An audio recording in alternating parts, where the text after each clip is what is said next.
मर्द तू हेजा काहे के खड़ा बड़ा हो त का हो जाई हो का हो जाई हो तारा मने नहीं के बुझाता अपना मने कि हमरा कहां खड़ा होके के बा त कहां खड़ा होखी तार कपड़ा पो भोर से कहत नहीं कि लाट धरता दोनों जना के मर्द कहीं के भसुर होके आ चला तड़ा बीच में मेहरानू बिरसटत हैं खड़ा होकर तहरा मौगी के लीलक नहीं थी देखो तू कतना हमर होते तो खान पड़ल बा देखो तो हई बिया तक डूब जाई बेही में बाप रे हई हमर धन में देख के एकदम मन गदगदा गई देखो तू कतना धान भइल बा हई धान भइल बा के पुअर हाली होते तो बढ़ेला धान हई धान होते होते ना बढ़ेला देखो तो कते कते भइल बा बुझाता कि हमरो ले बड़े बड़े धान भइल बा देखो तो कतना मस्त लगता एकदम बढ़िया भइल बा इनु खेती हो रे बढ़ जाई फरी फरला के मुंह न मारो हई बढ़ गुल बा तना खई कि बा ना फरी त अरे हम बड़ फरला के हम देखो तनी कि हमारे भैंस के खिया भाई हमरा पुअरा के काम बा कि तारा कही धान के हम फेरा में बनी चाउर का ले खइबा का हो अरे हई कोटा के धान लेके आ जाई घरे चाउर आ ओकरे खाई जाई तू ही खइया कोटा के चाउर मोटका मोटका भात के खाई हमरा से ना उ चाउर घोटाई आ तो कोटा के चाउर ना खइबू ना हम ना खाइम हई क्या के तू पले बड़ा अरे ई बेच दिया आ पुअरावा भैंस के भांसा में डाल दिया तो हे ही खेती के लिए भैंस खाती तू खेती के लिए बड़ा हम तो आता ना हमार मिजाज खुश बानू कि धान हमारे एकदम बढ़ गइल बा हां होता तो मिजाज खुश होई ना हां तबे नु हमार भैंसिया खाई बैठ के पुअरे में खाई हा धान के हम फेर भात मत खाई हा आ धान के हम फेरा में नहीं की हमारा पुअरा चाहिए तबे नु हमार भैंसिया खाई आरा कुछ बुझात होइए नहीं थे कतना बड़ी पुअरा बैठ के चबावत रहिया कतना बड़ी के देतनी हम खाए अरे का कबेला दूध पे का फुसु फुसु कइले बड़ा लोग हो के हो भैया तू एमे का करत हो का करत तनी धूका लागत तनी बड़ा ऊख चूरे के हमारा शिकायत सुना अरे तू धूका लगावत हो कि हई मरद मेहरानू के तू लीला देखाइल बड़ो माने तू मरद मेहरानू को हमनी के देखले नहीं खो तो तू काहे कहले रह कि ऊख रोपाई भैया आ ऊख ना रोपला अब धान रोपला है ए भैया हम तो धान रोपले बानी कि हमारा भैंस के पुअरा चाहिए भैंस के भांसा में डाले के बाद तबे नु हम धान रोपले बानी भैंस के भांसा में डाल दे रे जगह तारा देखो तो हई कतना बढ़िया हमर धान भइल बा मेहरानू हमारा अलगे पचरा गावतिया कि धान चाहिए हमारा पुअरा के काम बा पुअरे खा के रहबा के चाउर खइबा अब पटर पटर मत बोलो कोटा के चुपचाप चाउर ले आई बहुए खाए के बा जइया के धइले बड़ुए आ जइया के संग होत यही तरीका देख ले का किले बड़ा का सनु आ कि हमनी के पुआ धान से चाउर से मतलब नहीं खे डाठ बढ़ रहिनु तो तीनिए काठा में साल बस भैया बुझल बड़ा बात हमार बुझल बड़ा हां भैया काहे ना खइया दे अरे तो 4 गो भैंस पोछले बानी तो उ ना खइहस तहरा के बदला घर में चाउर खइबा का भैंसी के बेच के खइया जा आई हो दादा हई मेहरानू हई चाउर के फेरम बिया भैंस हमर ऊपर से चाउर के फेरम नहीं रही तरह पुअरा के फेरम रही त भैंस के फेरम रही सोचो ले अरे भैंसिया के भांसा में डाले के बाद पुअरावा है चाउर के फेरा में बनी हम भैंस के भांसा में डाल दे ए मर्द तोहरो बुझाला ना हई होते तो धान बुझाए के तो हमनी के बुझाते बा ए भैया ई पे दोनों हमर माथा एकदम मेहरानू हमर बौराहे बिया उहो बौराहे मिल गेल बड़ा देख लिए भैया देख ले रहुए अब भाई तो मरद पागल पड़ा पहले पड़ा हुआ हमरा देखिए जगह तारा के तो दिमाग में गोबर भरल बा अरे तोर मेहरानू बिया दिन भर में 3 हाली बधारी निकली सुबह दोपहरिया सांझ अब एक एक बोझा गोड़ दी तो तोरा पुअरा के कौन काम बारे आ चौरा कहां से ले गए अरे तो पुअरा ना मिले तो भैंसिया खाई कैसे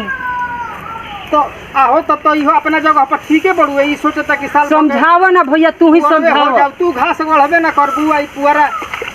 मान लो कि पुअरा खातिर रोपले बड़ुए धान से करा चाउर से का मतलब ठीक है करिया दिन में घरे बैठ के खाई हां ने ए भैया हम खुश बानी हमार खेती एकदम लहलहाता हमारा भैया पुअरा चाहिए 4 गो हमार भाई खेती ले खुश नहीं थी ते ना खुश रहबे अच्छा नहीं के भइले खुश रहिया जाइए ना खुश रही पूरे हमार भैंस खइयसन सब भैंस खइयसन अरे भाई बताइए कौन में फुट गई बताइए खेती में सब इतना हो गलो जी अरे तारा लेकिन पैसा बर्बाद कर धान में सब लगे अरे तो कहत नहीं ठीक के बेच के के बियार बहिन तोनी की बियार ना देखो सट जाई गई में गिर के अब मत बोलो ना तो धोई के घास दे जान जइहो आपन गलती नहीं कर रहुआ हैं देखलू ते हूं ओकरे पार्टी और से का बड़े तो हाई बताई खाइए रहुआ के खाए के दी पुअरा हमार भैंस खइयसन हम कोटा के चाउर ले रे एकर देखो कोटा के घरे चाउर नहीं आई कुछ हो जाए कोटा के घरे चाउर आई अब कुल चाउर है धान सब बेचम आ कुल पुअरा हमार भैंस के भांसा में डलाई अब उल्टा पलटा हमारा मेहरानू के भैया सिखई हम जो भैंस भैया रहुए समझाएंगे रगे। अरे हम का समझाई भैंस कहता भांसा में डाल बा रे हमार धान बा और बढ़ जो एकदम बढ़ जो हां बढ़ जा, तू ही ठेठ बढ़ धान में बढ़ जाता। वाह हम ठेठ भाई ना तू ठेठ नहीं का तो तार धान में ठेठ हाँ बढ़ जो और भैया एकदम बढ़ जो कि भैंस हमार खा के निहाल हो जियो सब बढ़ जो गुड़ से मतलब नहीं थे 60 में बच्चा को 15 रुपया के अरे मुंह न मारो तारा तू तो वही लगल के बड़ा जाए वही धान पूरा के पेट में वो गुड़ के पेड़ में उठ के अरे मुंह मारो तारा हम अपना धान के फेरा में कैसे कहता है अगर मुंह के लगाम बा हो हम के लाउरे भाई हम देख ली भाई हवन तो इनको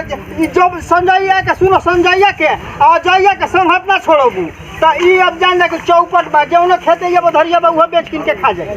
अब बात दूसरा के नहीं के सुने के हमार बात सुने के बा कोटा के चाउर घरे आई तो कोटा के चाउर घरे आई चाउर एकदम वही दिनाग लगा देम घर में लोग लेके आई देखी आही दादा हां लेके आई रहुआ तब देखी हमरा के तो भैया मेहरानू हमर चढ़बाकिन मिलगुल बिया हम कोटे के चाउर का हम सरवा सोचनी कि किस्मत में हमारा आता ना बढ़िया धान निकल गुल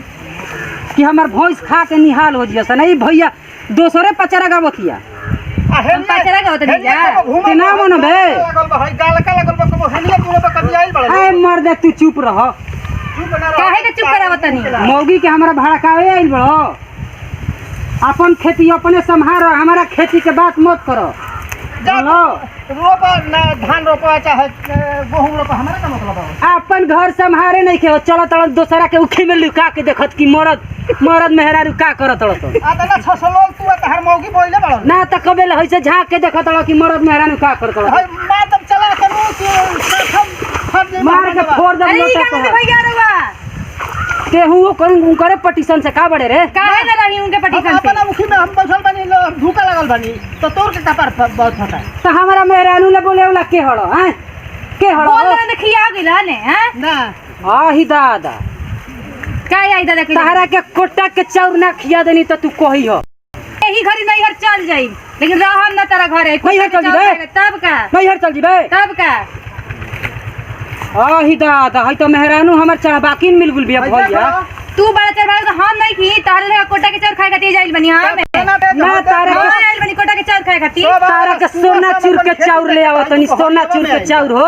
खइह गट गट लिली हो सोना चूर के चाउर तू तो लेबे करब कुल बेच दे कुल बेच दे अभी जानत बेच नहीं दो घर वो बेच दो अपने के बेच दो कुल बेच दे अपनों के बेच दो आ भैंसिया हमर का खइह सन भैंसियों के बेच दियो भैंसियों बेच दी हां तोरा के बेच देम भैंस के ना बेचम हमारे के बेचबा आवा नहीं ना तब तरह के बतावत नहीं आवा नहीं है हमारे के तो बेचबा जतने हम और सराह तनी भैया और छाती पर चढ़ल जाती है मेहरानू हमर का तरह देखबो एकर मन बिगड़ल लड़सन दोनों बेकतिया भर दोपहरिया ये लड़सन हाँ तो यही खातिर तू आइले रहले हा ए मर्द तू हेजा काहे के खड़ा बड़ा हो त का हो जाई हो का हो जाई हां तारा मन नहीं के बुझाता अपना मने कि हमरा कहां खड़ा होके के बा त कहां खड़ा हो की तार कपड़ा पो भोर से कहत कि लाट धरता दोनों जना के मर्द कहीं के भसुर होके आ चल तड़ बीच में मेहरानू भिरसट होते हैं खड़ा होकर तहरा मौगी के लीलत नहीं खी एथी नाही सतपुतिया की जीवतिया के लील जाइब हम तो तहार मन में जाना था कि तू काहे खातिर एजा खड़ा बड़ो अरे चलिए होनिया कुछ पब्लिक के कहे बताई तो जा। भैया लोग खड़ा बा ओनिया हम मोबाइल खोल के बैठल बा लोग कुछ कह देवे के नमस्कार प्रणाम भैया हम गोड़ छू के गोड़ लागत बानी भोजपुरिया राजा चैनल कॉमेडी के तरफ से एगो हम रउआ सबके सामाजिक तौर पे वीडियो देखैले हनी जो कि आशा ना हमरा पूरा विश्वास बा कि रउआ सबके हमार वीडियो पसंद आई जैसे कि हमारा उम्मीद रहा कि हमार खेत तैयार कैले रहनी धान के कि हमारा पुआरा के काम बा आ मेहरानू के हमारा जरूरत रहे कि ना हमार धान बढ़िया भइल बा तो भैया हम पुआरा उपजैले रहनी सोचनी कि पुआरा बड़ा बढ़िया होई तो हमार भैंस गरू खइहसन भैया हम धान के फेरा में ना रही लेकिन मेहरानू शौकीन बैसन पतर की चाउर खाए खातिर सोचली है ई बाड़ी हमार घर वाली की बड़ा बढ़िया उपजल बा धान आ बड़ा बढ़िया चाउर मिली आ पतर की चाउर हो कि इनकरा चाउर चाहिए भैया हमारा पुआरा चाहिए तनी ई शौकीन होइलो ह ई शौकीन ह सोचलस नु कि चाउर ना रही त भिखियो मांग के खा ले बाकी घास खाती हमर मौगी घर से मत निकलो यही से ई सोचलस कि लामा डांटियो ला धान रोपी नमस्कार भैया हम नयका लोग से कहल चाहतनी कि भोजपुरिया राजा चैनल कमेंट चैनल के रउआ सब सब्सक्राइब करब जा लाइक करब जा कमेंट करब जा कमेंट करब जा कि प्यार दुलार एकदम बनैले रखब जा हर वीडियो पर यही कि के- हमने के एकदम मिजाज गदगद हो जाए, एहू से एकदम मजेदार, एकदम वीआईपी, एकदम यही झकास के साथ हमनी के कॉमेडी लेते एकदम विदाई। लेके प्रस्तुत अगला करत वीडियो रहल जाए। में फिर हमनी के मिलल जाई। मिलल जाई जय भोजपुरी। और बेल आइकन घंटी के जरूर दबाई बजाई दे जरूर।